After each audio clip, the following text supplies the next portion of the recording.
Hello students, very good morning. देखिए students, आज हम बहुत शानदार वीडियो लेकर आपके सामने उपस्थित हैं। आप इसी तरह से स्टूडेंट्स पढ़ते रहिए। और देखिए स्टूडेंट्स, आज हमारा टॉपिक है बोहर का मॉडल, जो हम इस लेसन में पढ़ा रहे हैं परमाणु संरचना। स्टूडेंट्स, परमाणु संरचना क्या है, शुरू से लेके जे जे थॉमसन के बाद फिर रदरफोर्ड मॉडल। रदरफोर्ड मॉडल में क्या कमी थी, उन्हें बोहर ने क्या हुआ क्या था स्टूडेंट्स। वास्तव में स्टूडेंट्स, ये बोहर ने रदरफोर्ड का शिष्य था और रदरफोर्ड के लैब में जाकर के खुद इसने उन कमियों को दूर किया। और इसने स्टूडेंट्स, इस बोहर के परमाणु मॉडल ने एक नई फिजिक्स का आविष्कार किया 1922 में, जिसे हम मॉडर्न फिजिक्स कहते हैं। और इसके लिए इन स्टूडेंट्स नोबेल पुरस्कार मिला। आज 1922 को बीते हुए लगभग स्टूडेंट्स 100 साल हो गए हैं। तो देखिए स्टूडेंट्स, कितनी कमाल की चीज है बोहर का परमाणु मॉडल। इसने केवल रदरफोर्ड की कमियों को दूर करके एक नया मॉडल प्रस्तुत किया है ना, रदरफोर्ड की कमियों को। तो देखिए बोहर ने, नील्स बोहर नाम इसका पूरा, बोहर ने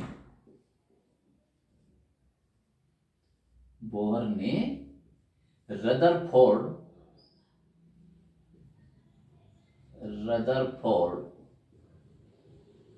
मॉडल की कमियों को दूर कर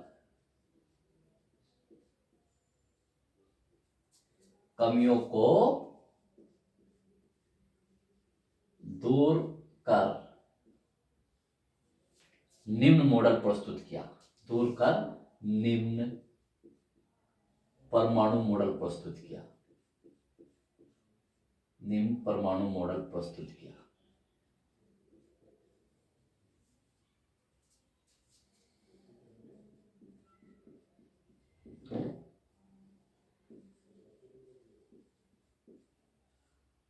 नंबर 1, देखिए, सबसे पहले उसने इसी बात पे फोकस किया कि परमाणु का स्थायित्व कैसे हो। रदरफोर्ड के अनुसार, समझिए रदरफोर्ड की क्या कमी थी, ये है परमाणु, ठीक है फ्रेंड्स, ये है नाभिक।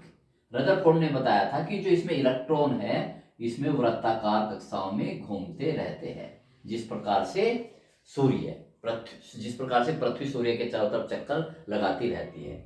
लेकिन सूर्य और पृथ्वी और इलेक्ट्रॉन की गति में ये अंतर है स्टूडेंट्स। पृथ्वी क्या है, अनावेशित है, पृथ्वी पर कोई आवेश नहीं है, जबकि इलेक्ट्रॉन पर आवेश है। और जब कोई आवेशित कण ऐसे गति करता है तो उसमें त्वरण उत्पन्न होता है, तो उसमें विद्युत ऊर्जा उत्पन्न होती है। विद्युत ऊर्जा अपने अंदर से उत्सर्जित करता है। और देखिए स्टूडेंट, जब विद्युत ऊर्जा उत्सर्जित करता रहेगा तो उसकी ऊर्जा कम होती चली जाएगी और अंत में किसमें गिरता चला जाएगा, नाभिक में। अब देखिए रदरफोर्ड के अनुसार तो इसमें ये होना चाहिए था, ऐसे, जो उन्होंने कंसेप्ट दिया था ऐसे। और जब इलेक्ट्रॉन नाभिक में गिर जाएगा तो परमाणु का अस्तित्व खत्म हो जाएगा, यानी कि परमाणु स्थायी नहीं रहने का।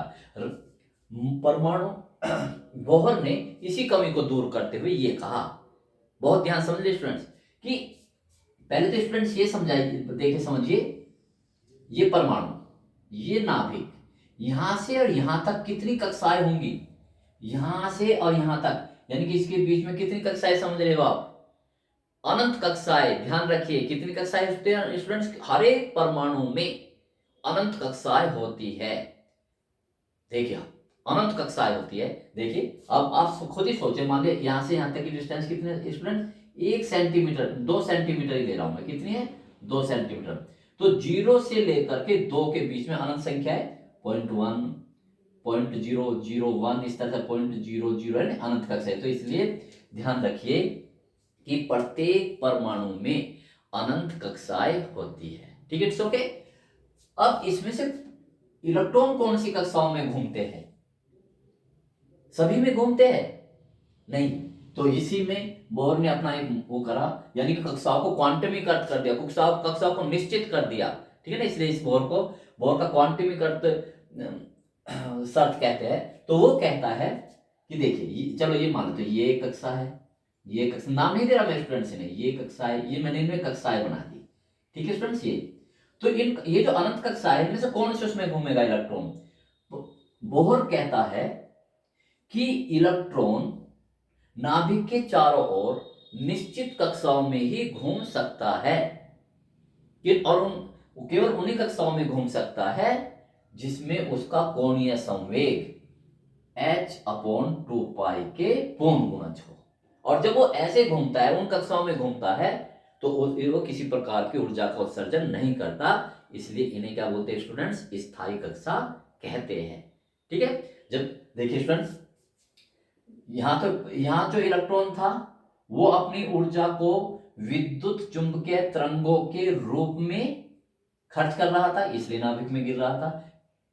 बोहर ने यह कह दिया कि इलेक्ट्रॉन केवल उन्हीं कक्षाओं में घूम सकता है जिसमें उसका कोणीय संवेग h/2 का पूर्ण गुणज होगा, और ऐसी कक्षाओं में घूमता हुआ इलेक्ट्रॉन किसी भी प्रकार की ऊर्जा का उत्सर्जन नहीं करता। जब ऊर्जा का उत्सर्जन नहीं करता तो स्टूडेंट सब ऐसे ही घूमता रहेगा। ठीक है, तो ठीक है स्टूडेंट्स, ये कमी दूर पूरी हो गई। ठीक है, तो लिखते हैं स्टूडेंट्स इसे।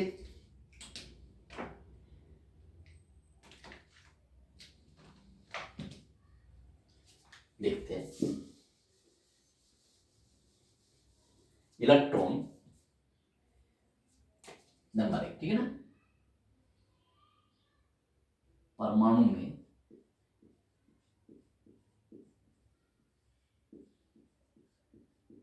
नाभिक के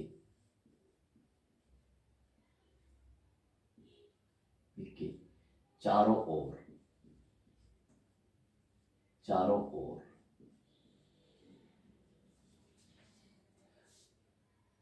परमाणु में नाभिक के चारों ओर इलेक्ट्रॉन केवल उन्हीं कक्षाओं में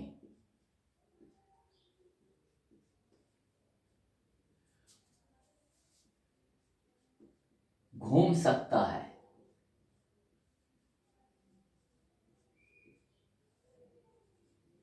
जिनमें उसका कोणीय संवेग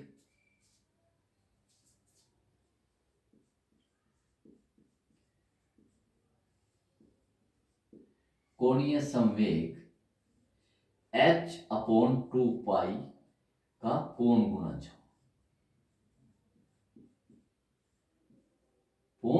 गुणज हो।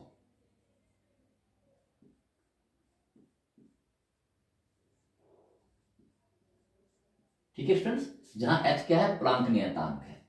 लिख भी देते हैं, जहां h क्या है? प्लांक नियतांक। लिखते हैं स्टूडेंट्स, जो भी आपने यूज किया है उसे लिखा करते हैं हमेशा, ये लीजिए।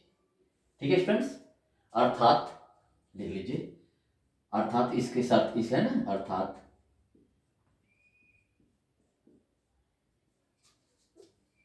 कोणीय संवेग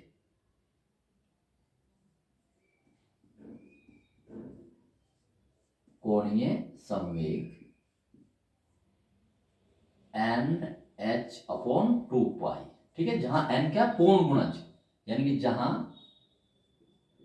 n क्या है स्टूडेंट्स? क्या हो सकता है? 1 हो सकता है, 2 हो सकता है, 3 हो सकता है, 4 हो सकता है, ये। ठीक है, तो जब पहली n 1 2 3 4 उन्हीं कक्षाओं में घूमेगा। ठीक है, तो ये n कक्षाएं हैं। ठीक है स्टूडेंट्स, तो देखिए NH/2 अगर हम इसे लिखे स्टूडेंट्स, m कोणीय संवेग का सूत्र mvr बराबर NH/2 ये है स्टूडेंट्स, बहुत ध्यान से देखना, ये है ये। ठीक है स्टूडेंट्स, और अच्छे से करने के लिए ये m क्या है? m क्या है स्टूडेंट्स? इलेक्ट्रॉन का द्रव्यमान। v क्या है? वेग, कौन सी कक्षा में वेग? nवीं कक्षा में वेग, और ये nवीं कक्षा की त्रिज्या। ठीक है स्टूडेंट्स, ये है, और ऐसी कक्षाओं में घूमता हुआ, इसी के नीचे लिखेंगे, 2 ही प्रतिबंध लिखेंगे स्टूडेंट्स वास्तव में। और ऐसी कक्षाओं में जब इलेक्ट्रॉन घूमता है तो वो किसी भी प्रकार की ऊर्जा का उत्सर्जन नहीं करता। ऐसी कक्षाओं में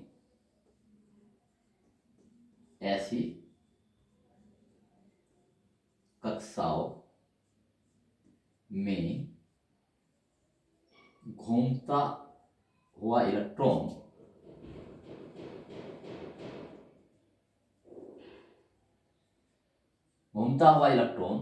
किसी भी प्रकार की ऊर्जा का उत्सर्जन नहीं करता, किसी भी प्रकार की ऊर्जा का उत्सर्जन नहीं करता।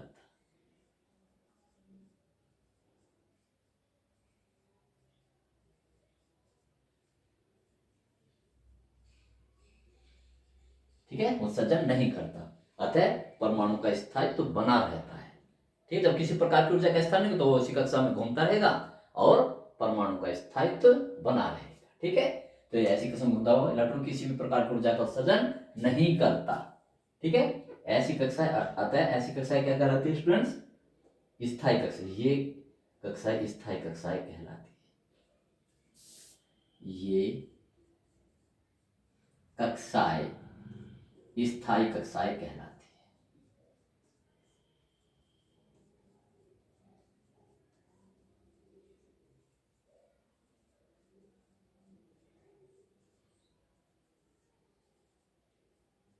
ये लीजिए, ठीक है, ये था उसका पहला अभिग्रहित। ठीक है, इस प्रकार परमाणु का क्या होगा? स्थायित्व तो बना रहेगा। ओके स्टूडेंट्स, तो अब देखिए सेकंड वो था, क्या था स्टूडेंट्स? सेकंड उसमें बहुत ध्यान से देखो, परमाणु देखो, ये लीजिए स्टूडेंट्स। ठीक है, ये नाभिक है। अब इसमें वो इस कक्षा में घूम रहा है, इस कक्षा में घूम रहा है। ठीक, ऐसे ऐसे घूम रहा है। ठीक है, इस कक्षा में घूमता रहेगा, अभी हमने बताई। ठीक है ना स्टूडेंट्स? अब देखना स्टूडेंट्स, ये लीजिए, ये अनंत कक्षा है, किसी भी कक्षा में हो, केवल उन्हीं कक्षाओं में घूम सकता है जिसमें उसका कोणीय संवेग क्या होगा? h/2 के पूर्ण गुणज हो। अब देखिए स्टूडेंट्स, मान लीजिए ये कौन सी कक्षा है? पहली। ये कौन सी कक्षा है? दूसरी। ये कौन सी कक्षा है? तीसरी। ठीक है, वो इलेक्ट्रॉन यहां पर घूम रहा है। ये अपनी कक्षा को केवल तभी छोड़ सकता है जब बाहर से ऊर्जा का क्या करे? अवशोषण करे। देखा स्टूडेंट्स, या अपने अंदर से उत्सर्जित करे। ठीक है, अब देखिए स्टूडेंट्स, ये इलेक्ट्रॉन यहां घूम रहा है, बहुत ध्यान से देखना स्टूडेंट्स। अब बाहर से यदि ये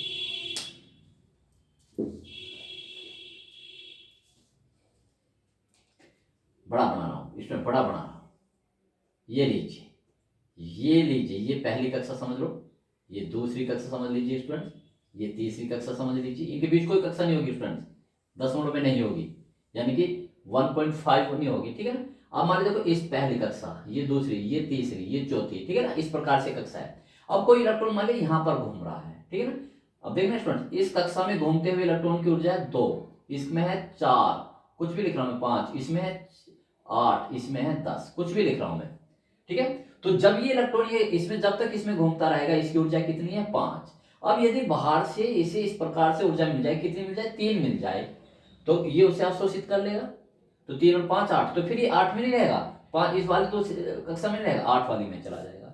अब क्या कहेंगे कि सर ये एक को तो ये क्या करेगा? अवशोषित ही नहीं करेगा, क्योंकि एक ऊर्जा इसकी किसी काम की नहीं। 1 और 5 6 यहाँ कोई है ही नहीं। तो ये देखो, ये भी स्टूडेंट, इलेक्ट्रॉन केवल उन्हीं ऊर्जा को उत्सर्जित या अवशोषित करता है जो उसके काम की है। काम का मतलब जो उसके पास है, यानी कि आप बताइए, अगर वो एक अवशोषित करेगा तो 5 और 1 6, तो 6 तो यहाँ कहीं है नहीं, तो कितनी करेगा? या तो कितनी करेगा? बाहर से अवशोषित 3 करेगा, यहां से यहां चला जाएगा, या क्या करेगा? 5 5 में से 5 के 10 यहां जा सकता है। ठीक है, इसके बीच की अवशोषित नहीं कर सकता। तो ये ठीक है स्टूडेंट्स, या ये अवशोषित करे या अपने अंदर से किसी प्रकार से निकाल दे यहाँ, फिर ये यहाँ पर आएगा। अब देखो स्टूडेंट, अगर ये 3 अवशोषित करता तो ये यहाँ से जाके यहाँ पर आ जाएगा, इसे बोलते हैं संक्रमण। यहाँ से संक्रमित होकर इस कक्षा में चला जाएगा। 5 करता है तो यहाँ से यहाँ पर आ जाएगा। ठीक है स्टूडेंट्स, ये, लेकिन अब देखना स्टूडेंट्स, लेकिन ये यहाँ पर केवल, इसे बोलते हैं उत्तेजित अवस्था, ये केवल 10⁻⁻8 सेकंड तक रहेगा। कितनी रहेगा? 10⁻⁻8 सेकंड तक। उसके बाद फिर वापिस ये विभिन्न अवस्थाओं से गुजरता हुआ 5 पर आ जाएगा, अपनी मूल अवस्था में। ये उन्होंने बताया था। फिर ये किसी, तो ठीक है स्टूडेंट्स, तो उसका दूसरा कंसेप्ट ये था कि इलेक्ट्रॉन केवल तभी अपनी कक्षा छोड़ सकता है जब वो बाहर से ऊर्जा का अवशोषण करे या अपने अंदर से ऊर्जा का उत्सर्जन करे, अपनी ऊर्जा का उत्सर्जन करे। ठीक है, तो देखते हैं। तो लिखिए दूसरा दूसरा क्या है? इलेक्ट्रॉन अपनी स्थायी कक्षा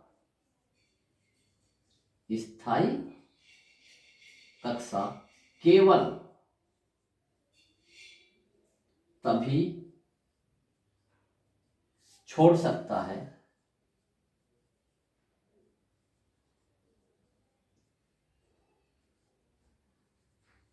जब वह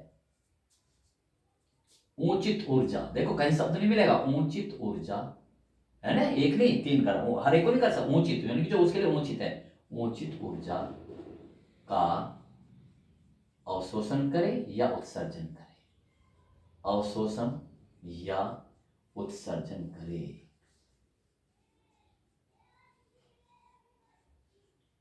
देखा स्टूडेंट्स, मेरी लैंग्वेज लिखेंगे तो बड़ी इफेक्टिव होगी और नंबर भी आपको स्टूडेंट्स फुल मिलेंगे। ठीक है, तो देखिए, इलेक्ट्रॉन अपनी स्थायी कक्षा केवल तभी छोड़ सकता है जब वह ऊंचित ऊर्जा का अवशोषण या उत्सर्जन करे। ठीक है, और जो ऊर्जा का उत्सर्जन करेगा या अवशोषण करेगा किस रूप में करेगा? एक फोटोन, केवल एक फोटोन के रूप में। ठीक है, ठीक है, अवशोषित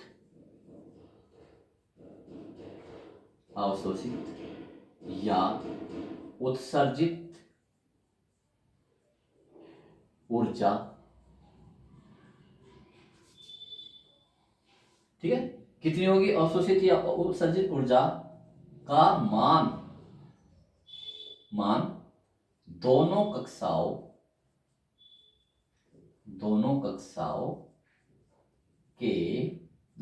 की ऊर्जा के अंतर के बराबर होगा, अंतर के बराबर एक फोटोन के रूप में होगा, बराबर एक फोटोन, केवल एक फोटोन के रूप में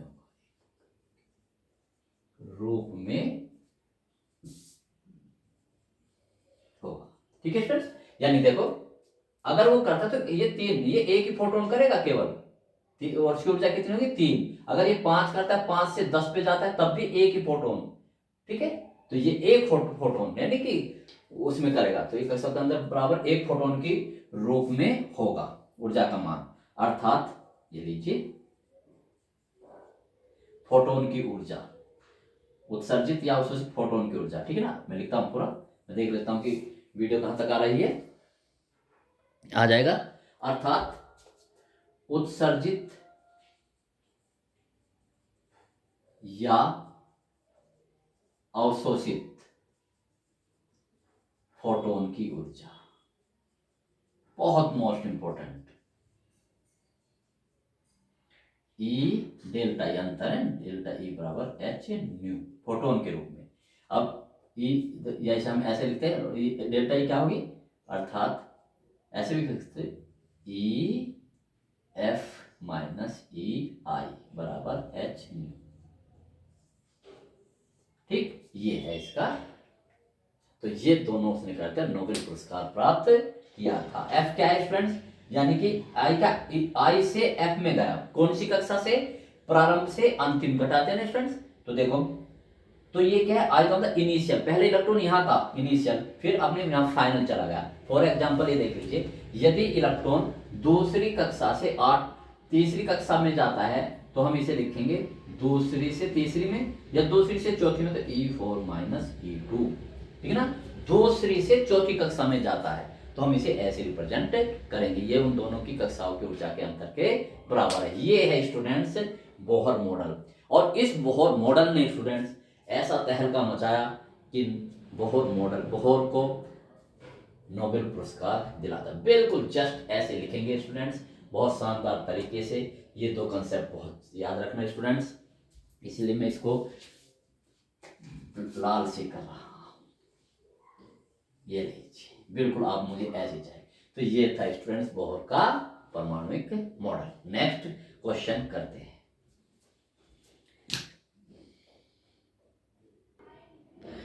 तो देखिए स्टूडेंट्स, नेक्स्ट क्वेश्चन, हाइड्रोजन परमाणु की nवीं कक्षा की त्रिज्या तथा कुल ऊर्जा के लिए व्यंजक स्थापित कीजिए, जो कि इस आगे के चैप्टर के लिए एक आधारशिला है। ओके स्टूडेंट्स, तो देखिए करते हैं। तो हेडिंग डालते हैं स्टूडेंट्स, हेडिंग क्या डालते हैं स्टूडेंट्स, हाइड्रोजन परमाणु nवीं कक्षा की त्रिज्या डालते हैं। अभी nवीं हाइड्रोजन परमाणु की nवीं कक्षा की त्रिज्या, nवीं कक्षा की त्रिज्या।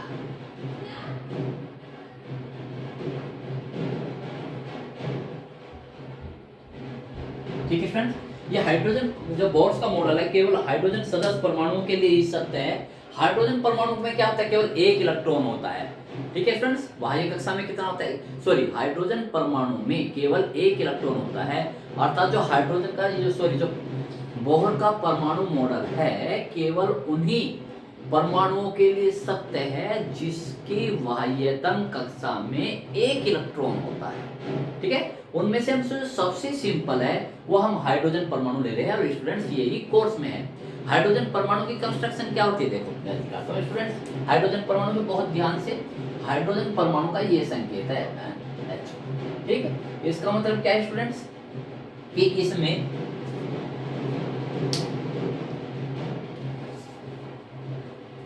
ये लीजिए ये परमाणु है।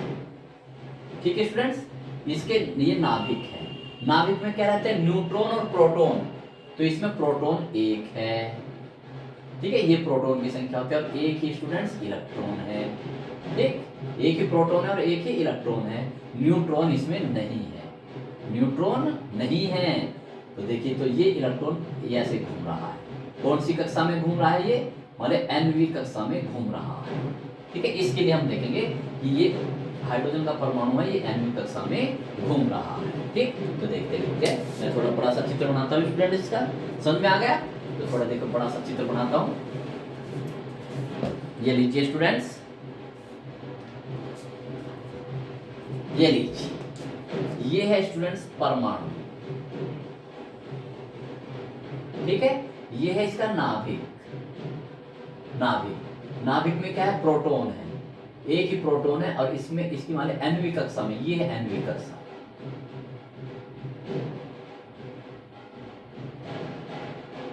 ये है nवीं कक्षा। कौन सी कक्षा स्टूडेंट्स, ये nवीं कक्षा। और इस कक्षा की त्रिज्या कितनी है स्टूडेंट्स, Rn। ये लीजिए, और जो यहाँ पर ये घूम रहा है इलेक्ट्रॉन, इसका वेग कितना है, Vn। ये स्टूडेंट्स इलेक्ट्रॉन है, ये इलेक्ट्रॉन है, मैं लिख देता हूँ इलेक्ट्रॉन। और इसमें क्या होता है स्टूडेंट्स, एक प्रोटॉन होता है, प्रोटॉन ये। ओके स्टूडेंट्स, ये तो अब इसके बारे में लिखते हैं स्टूडेंट्स हम। तो देखिए, हाइड्रोजन परमाणु में लिखते हैं, हाइड्रोजन बहुत ही आराम से स्टूडेंट्स, हाइड्रोजन परमाणु में हाइड्रोजन परमाणु के नाभिक में एक प्रोटॉन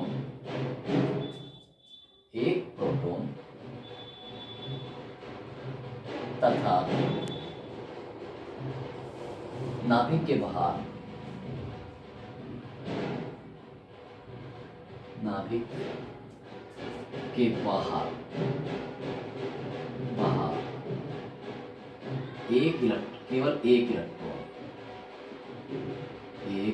केवल एक इलेक्ट्रॉन वृत्ताकार कक्षा में घूमता रहता है, वृत्ताकार कक्षा में घूमता रहता है।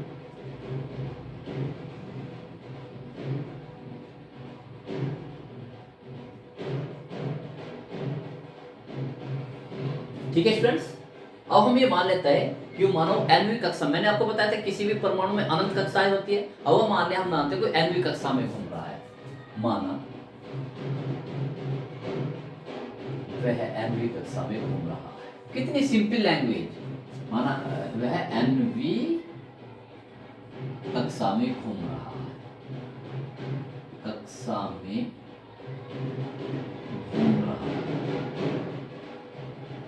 घूम रहा है, जिसकी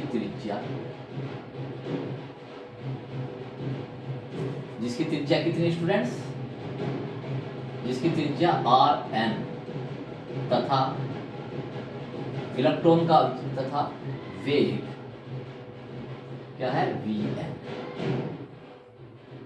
ले लीजिए, ठीक है। अब देखिए स्टूडेंट्स, इस इलेक्ट्रॉन को वृत्ताकार कक्षा में घूमने के लिए आवश्यक अभिकेंद्र बल किससे मिलेगा, तो लिखते हैं इलेक्ट्रॉन को वृत्ताकार पथ पर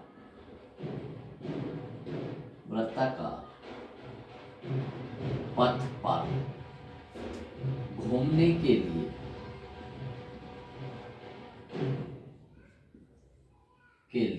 आवश्यक अभिकेंद्र बल। आपको पता है स्टूडेंट्स ये लॉजिक, जब भी कोई कण या कोई वस्तु वृत्ताकार पथ पर चलती है तो उसे एक अभिकेंद्र बल चाहिए होता है, और वो अभिकेंद्र बल उसे किससे, कौन से बल से मिल रहा है, ये अलग अलग केस में अलग अलग होता है। हमारे इस केस में देखिए स्टूडेंट्स, इस पे कौन सा बल लग रहा है इलेक्ट्रॉन पर, इस प्रोटॉन का।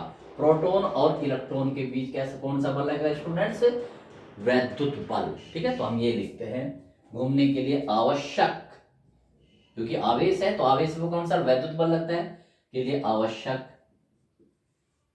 अभिकेंद्र बल नाभिक द्वारा, नाभिक में प्रोटॉन है, प्रोटॉन लिख दो इसमें, प्रोटॉन द्वारा लगाए गए वैद्युत बल से प्राप्त होता है, वैद्युत बल से प्राप्त होता है। देखा स्टूडेंट्स, अर्थात मुझे फॉलो करेंगे, अभिकेंद्र बल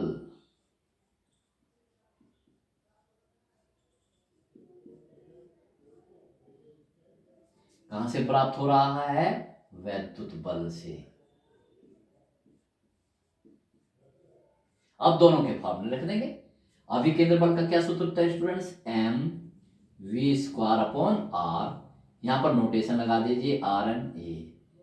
वैद्युत बल आपको पता है, 1/2 आवेशों के बीच वैद्युत के दो आवेश कौन से है, एक प्रोटॉन और एक इलेक्ट्रॉन, तो 1/4 पाई एप्सिलॉन नॉट कितना, E इंटू ई। प्रोटॉन पे भी उतना ही आवेश होता है, और ये आर एन, इनके बीच की दूरी कितनी। प्रोटॉन पर कितना आवेश है, प्लस ई। इलेक्ट्रॉन पर कैसा आवेश है, माइनस ई। लेकिन चिन्ह आपको पता है स्टूडेंट्स, नहीं लेंगे, चिन्ह क्या बताता है, आकर्षण बल बताता है, तो इसलिए ई इंटू ई। ठीक है स्टूडेंट्स, अब स्टूडेंट्स इससे हम आर एन निकाल लेते हैं। देखिए ना स्टूडेंट्स, आर एन निकाल लीजिए यहां से, तो बताइए आर एन कितना होगा, एक आर एन इससे एक ही कट गया, आर एन को इधर ले आइए, तो आर एन बराबर क्या होगा स्टूडेंट, देखो आर एन कक्षा की त्रिज्या निकालनी, तो आर एन ये यहां पर आ जाएगा ना, तो बताओ क्या होगा स्टूडेंट्स, ई स्क्वायर अपॉन, ये तो सब ये नीचे आएंगे स्टूडेंट्स, ये यहां पर आ जाएगा, ये यहां पर आ जाएगा, क्या होगा 4 pi epsilon not into M V N square, equation number 1। देखो एम वी एन स्क्वायर यहां आ जाएगा, ये आर एन यहां आ जाएगा, एक आर एन ही तो बचा है स्टूडेंट्स, ये लीजिए, ये हो गया। अब देखिए स्टूडेंट्स, अब क्या करें, अब हम बोहर का क्वांटमिक अर्थ पर प्रतिबंध लगाते हैं। बोहर का क्वांटमिक अर्थ क्या है कि इलेक्ट्रॉन केवल उन्हीं कक्षाओं में घूम सकता है जिसमें उसका कोणीय संवेग h/2 पाई का। देखो तो nवीं कक्षा में देखते हैं, nv बोहर के अनुसार, ठीक है स्टूडेंट, लिखते हैं बोहर के अनुसार, अब की बार मैं इसे लिखना चाहता हूं, बोहर के अनुसार, बोहर के अनुसार nवीं कक्षा में कोणीय समय, इलेक्ट्रॉन का कोणीय समय इलेक्ट्रॉन का कोणीय समय कितना students, M V R N बराबर एन एच अपॉन 2 पाई। ठीक है स्टूडेंट्स, अब यहां से आप स्टूडेंट्स वी एन का मान निकाल दीजिए। ठीक है, तो वी एन बताइए क्या होगा स्टूडेंट्स यहाँ पर। तो वी एन क्या है यहाँ पर, लगाइए एन एच अपॉन 2 पाई एम आर। ठीक है, ये है इक्वेशन नंबर 2। बहुत ध्यान से स्टूडेंट्स, ठीक है, आर एन वी एन का मान ये होगा। ठीक है, मैं देख लेता हूँ, हाँ ठीक आ रहा है स्टूडेंट्स। ठीक है, अब देखिए बस अब इस वी एन का मान हम यहाँ रख देंगे समीकरण 1 में। ठीक है, तो हमारी nवीं कक्षा की त्रिज्या आ जाएगी। ठीक है स्टूडेंट्स, एन एच अपॉन 2। बहुत ध्यान से देखना स्टूडेंट्स। देखिए स्टूडेंट्स, अब इस वी एन का मान समीकरण 2 में रख देंगे। वी एन का मान समीकरण 2 में रखने पर, समीकरण 1 में रखने पर, 1 में रखने पर रखिए, तो आर एन बराबर ई square upon 4 pi epsilon not into M into V N square करके रखो। वी एन का स्क्वायर है ना, तो कीजिए, चलो मैं रखता हूं एन एच, बल्कि स्क्वायर कर डायरेक्ट डबल करके square square direct N square H square upon 4 pi square M square और ये आर एन स्क्वायर। देखिए बस अब इसे सोल्व करना रह गया। ठीक है स्टूडेंट्स, देखिए 4 पाई से ये 4 पाई कट जाएगा, एक कटेगा, 4 पाई स्क्वायर है तो 4 से तो 4 कट गया स्टूडेंट्स, पाई से 1 पाई कट गया, एम से 1 एम कट गया। ठीक है स्टूडेंट्स, और तो कुछ नहीं बचा। अब ये जो बाकी बचेगा ऊपर, तो क्या है स्टूडेंट्स, आर एन बराबर ई स्क्वायर अपॉन, ठीक है स्टूडेंट्स, तो देखिए ये पाई एम बचा, पाई एम ऊपर जाएगा, pi M into R N square, ये ऊपर जाएगा ना, नीचे क्या बचा, एप्सिलॉन नॉट बचा, और ये एन स्क्वायर बचा, और स्टूडेंट्स एच स्क्वायर बचा। यही तो बचा स्टूडेंट्स। अब देखो एक आर एन से आर एन चला गया, तो आर एन बराबर क्या आया, देखो बहुत ध्यान से, आर एन बराबर, ठीक है, इसको इधर ले आते स्टूडेंट्स, तो क्या बचा students, epsilon not H square upon pi M E square, pi M E square, ये तो बचा। और मैं इसे अलग से लिख रहा हूं, जो 1/n स्क्वायर बचा स्टूडेंट्स, एन स्क्वायर यहां पर जाएगा ना,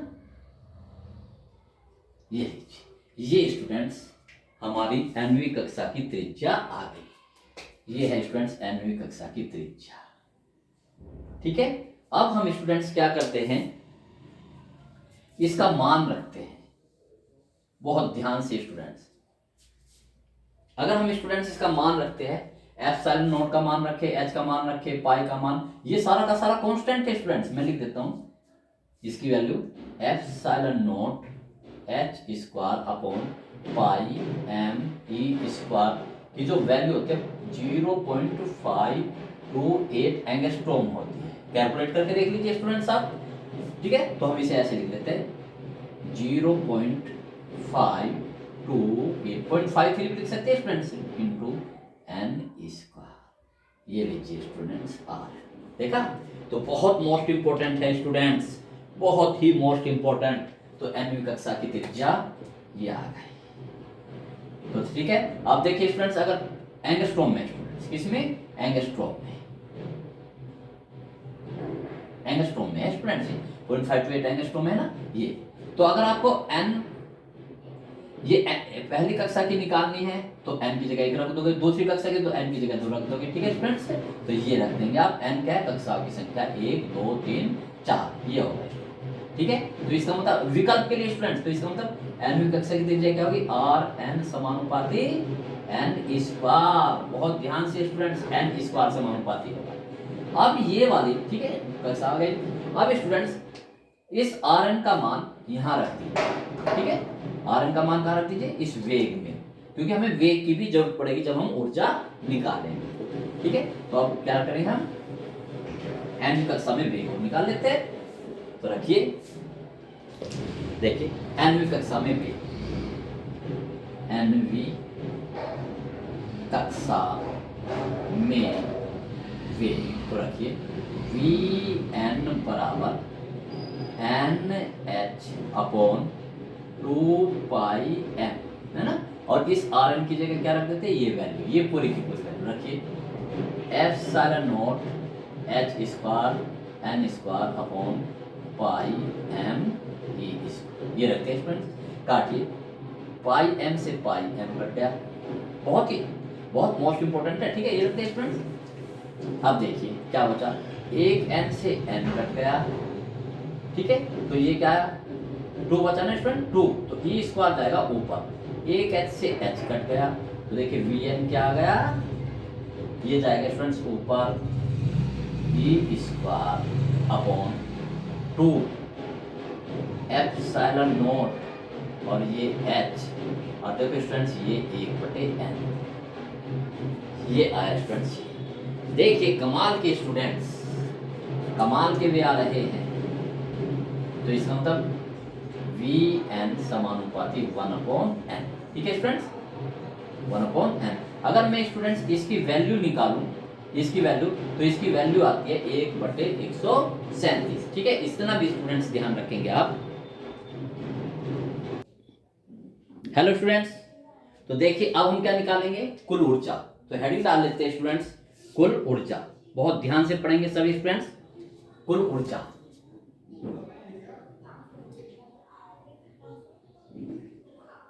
बहुत मोस्ट इंपोर्टेंट स्टूडेंट, ठीक है। अब मैंने जो पीछे ड्राइव कर लिए, त्रिज्या कर ली, यानी मैंने यहाँ लिख ली, क्योंकि मुझे इसकी जरूरत पड़ेगी, ठीक है स्टूडेंट। कितना मजेदार टॉपिक है स्टूडेंट। तो देखिए अब हम लिखते हैं स्टूडेंट्स कुल ऊर्जा, क्योंकि लिखिए घूमते हुए इलेक्ट्रॉन में कितने प्रकार की, 2 प्रकार की ऊर्जा होगी। देखो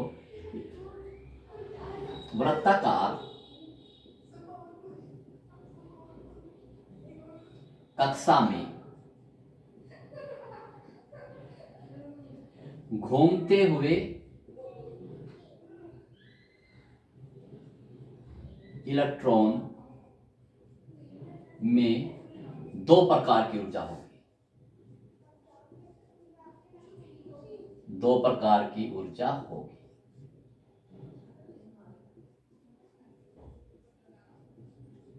कौन कौन सी स्टूडेंट्स, नंबर 1 गतिज ऊर्जा,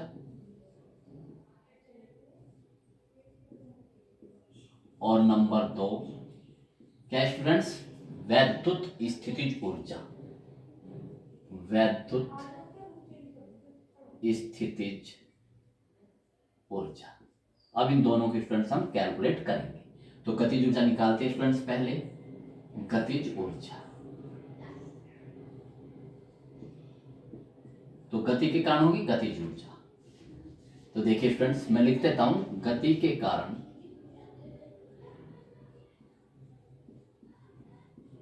गतिज ऊर्जा होगी, गति के कारण गतिज ऊर्जा होगी, जिसका क्या फॉर्मूला होगा स्टूडेंट्स, के बराबर 1/2 mv स्क्वायर, ठीक है। हमने यहां पर के एन लगा लिया, एन वी कक्षा, ठीक है।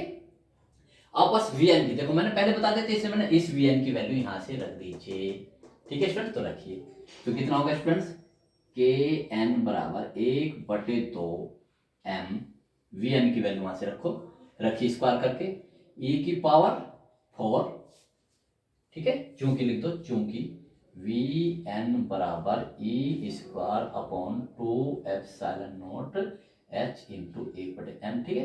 तो कितना होगा स्टूडेंट्स, ई की power 4 upon 4 h square H square N square, ये हो, ठीक है। ये होगी स्टूडेंट्स हमारी क्या, इसे वैसे हल कर लीजिए। तो के एन बराबर क्या आया, 1/8, 4 दूनी 8 होगा ना, एम ई की power 4 upon epsilon square H square और ये एन स्क्वायर, ये होगी स्टूडेंट्स क्या, हमारी गतिज ऊर्जा। ऐसे ही स्टूडेंट्स क्या निकालेंगे, स्थितिज ऊर्जा। तो निकालते देखो स्थितिज ऊर्जा, नंबर तो स्थितिज ऊर्जा।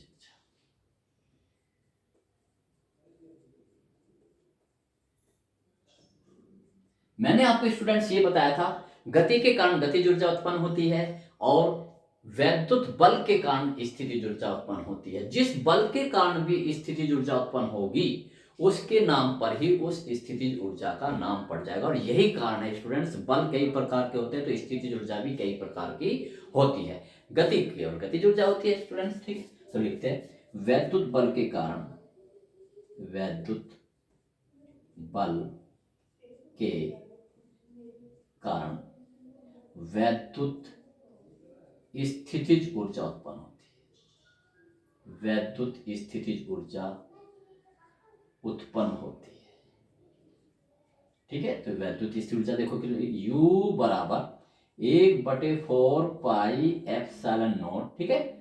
कितना students, Q1 Q2 E into E upon RN, ये फार्मूला होता है स्टूडेंट्स। ये वैद्युत स्थितिज ऊर्जा का पता है स्टूडेंट, ये सब फार्मूले आपको पहले याद होंगे। मैंने पहले चैप्टर में करवाए थे कि दो बिंदु आवेशों के बीच वैद्युत स्थितिज ऊर्जा कितनी होती है, 1/4 पाई epsilon not Q1 Q2 upon R। ये फार्मूला मैंने यहाँ पर लगा दिया, ठीक है स्टूडेंट्स। मैं लिख भी देता हूँ स्टूडेंट्स, चूंकि U बराबर 1/4 पाई epsilon not Q1 Q2 upon R, ये मैंने लगाया, ठीक। बस अब Rn की वैल्यू रख लीजिए, तो Rn की वैल्यू ध्यान रखिए। तो U बराबर 1/4 पाई epsilon not E square upon Rn की वैल्यू यहां रखिए, तो क्या होगा, epsilon not H square upon pi M E square into N square, ठीक है स्टूडेंट्स। अब देखिए इसे मैं सोल्व कर देता हूं, चलो यहीं सोल्व कर देता हूं, इससे आगे ही देखिए पाई से पाई कट गया, ठीक है स्टूडेंट्स। और 4 epsilon not square H square ये ऊपर चला जाएगा, तो क्या आएगा स्टूडेंट्स, 1/4, देखो 1/4 में नहीं लिखता, और ये M E स्क्वायर, और ये स्क्वायर ऊपर है, M E की पावर 4 अपॉन क्या बचा स्टूडेंट्स, ये फोर्थ मैंने यहां लिख लिया एप्सिलॉन स्क्वायर H स्क्वायर और N स्क्वायर, ये आ गए हमारी क्या स्टूडेंट्स, स्थितिज ऊर्जा। देखा, ठीक है। अगर मैं स्टूडेंट्स कंपटीशन के दृष्टिकोण से पढ़ाता तो ये इसमें और भी मैं डिस्कस करता, लेकिन कंपटीशन की दृष्टि से हम यहाँ नहीं पढ़ा रहे, तो इतनी आ गई। अब इन दोनों को क्या जोड़ते हैं, कुल ऊर्जा, तो लिख दीजिए अतः कुल ऊर्जा। तो देखिए स्टूडेंट्स, अतः कुल ऊर्जा, अतः NV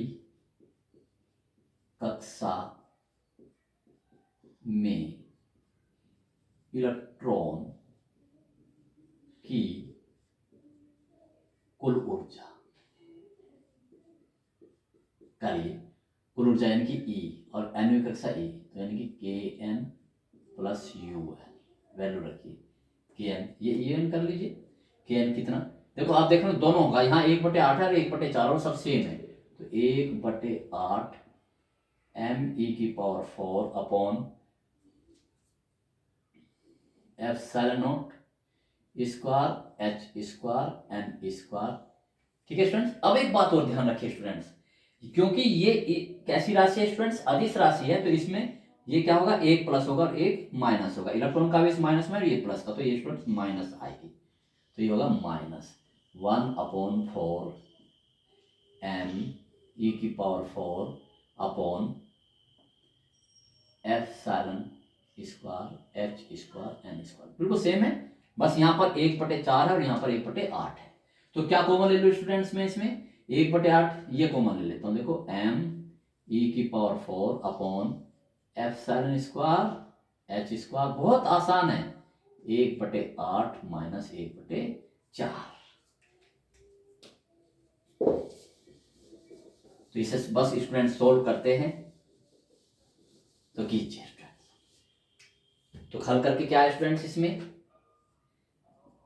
1/8 में से 1/4 गए तो माइनस के, देखो 2 है ना, कर कीजिए आप, कीजिए, तो ME की power 4 upon epsilon square H square N square और यहाँ माइनस के 1/, तो देखो यहाँ 8 करने के लिए 2 से 2 एक अंतर, तो माइनस के 1/8 बचेगा। तो हम इसे अभी देते तो ई एन बराबर माइनस 1/8 एम ई की power 4 upon epsilon not H square into N square, ये आ गई। ठीक है, आपको पता है स्टूडेंट्स, अगर अब मैं इसे 1/8 me4 इतने को बहुत ध्यान से स्टूडेंट्स, ठीक है, इसकी वैल्यू रखूं इस वाले की, तो ये आएगी बहुत ध्यान से स्टूडेंट्स, ई एन बराबर माइनस, चलो पहले वैसे करते हैं स्टूडेंट्स में, अब इसमें ऊपर नीचे स्टूडेंट्स किससे मल्टीप्लाई कर देता हूं, सी से मल्टीप्लाई कर देता हूं, किससे, सी एच से, सी एच, तो लिखो सी एच, सी प्रकाश का होगा, सी एच से गुणा भाग करने पर, गुणा तथा भाग करने पर, ऐसा क्यों कर रहे हैं अभी पता चलेगा आपको स्टूडेंट्स, भाग करने पर कीजिए स्टूडेंट, देखो इसे, तो क्या आएगा स्टूडेंट्स, इसमें यहां पर कर रहा हूं, कीजिए, तो ई एन बराबर माइनस 1/8 एम ई की पावर 4 सी एच अपॉन, ये लीजिए स्टूडेंट्स एप्सिलॉन, ये square students square H square N square into C H, कोई फर्क पड़ गया, देखिए स्टूडेंट्स कोई भी फर्क नहीं पड़ा, आप देख रहे होंगे कोई भी फर्क नहीं पड़ा। ठीक है, तो अब देखिए स्टूडेंट्स इसे, तो ई एन बराबर कीजिए minus 1/8 M E 4 C H upon, बहुत ध्यान से students, epsilon square H cube हो गया स्टूडेंट देखो, और ये सी इंटू एन स्क्वायर, बल्कि मैं इस एन स्क्वायर को स्टूडेंट्स हाँ यहाँ लिख रहा हूँ। ठीक, अब देखो स्टूडेंट्स, ये एक नियतांक है, ये वाला इतना नियतांक, ठीक, जिसे हम रिडबर्ग नियतांक कहते हैं, रिडबर्ग नियतांक। ठीक, तो ये लीजिए ई एन बराबर minus R H C upon N square, यह है स्टूडेंट्स इलेक्ट्रॉन वोल्ट, जहां मैं लिख देता हूं स्टूडेंट्स, जहां जो ये आर है ये माइनस, ये 8 है स्टूडेंट्स, जहां आर क्या है देखो, एम ई की power 4 upon 8 epsilon square H cube c, जिसका मान कितना है, नियतांक है, और इस नियतांक का मान 1.097 गुणा 10⁻7 प्रति मीटर, याद रखेंगे स्टूडेंट्स इसे, बहुत ही मोस्ट इंपॉर्टेंट है, यह है रिडबर्ग नियतांक, रिडबर्ग नियतांक, याद रखोगे स्टूडेंट्स से, रिडबर्ग नियतांक।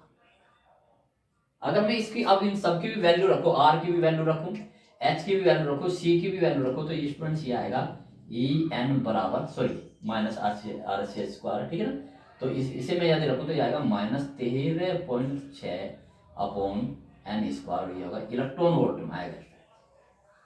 देखा स्टूडेंट्स, तो मैंने इसका इतना बड़ा डेरिवेशन क्या है, इसमें से क्या पूछ ले, किस रूप में पूछ ले, ये आप जब तैयारी करेंगे और जब पेपर में बैठेंगे तभी पता चलेगा, इसलिए इस क्वेश्चन को बहुत सीरियसली लेके चलना, इसे वो किस रूप में करता है आपको उसी रूप में उसका जवाब देना। ओके स्टूडेंट्स, तो इसी तरह से स्टूडेंट्स करते रहिए, अब बहुत मोस्ट इंपॉर्टेंट वीडियोज आएंगी, कोई भी मिस मत कीजिए स्टूडेंट्स, और मेरी तरह मुझे किसी चीज़ की जरूरत नहीं पड़ती स्टूडेंट्स, क्योंकि मैंने बहुत सारी किताबों से स्टडी की हुई है, जो उसमें बेस्ट से बेस्ट ऑप्शन है, बेस्ट से बेस्ट फैक्ट है, वो मैं आपके सामने लिखता हूँ स्टूडेंट। इसलिए मैं कहता हूँ स्टूडेंट्स, अगर आप बोर्ड के पेपर में लिखेंगे तो सिर्फ मेरी लैंग्वेज लिखेंगे, ठीक है स्टूडेंट्स, और उसकी मैं गारंटी देता हूँ कि जितना भी आप लिखेंगे उतने पर नंबर मिलेंगे ही मिलेंगे, और फुल नंबर मिलेंगे। Okay students, best of luck, channel को सब्सक्राइब करके रखिए, वीडियो को लाइक कीजिए और शेयर भी कीजिए, जिससे कि मैक्सिमम स्टूडेंट्स को फायदा हो। ठीक है स्टूडेंट्स, तो students best of luck for the future, for the board, for the life. Okay.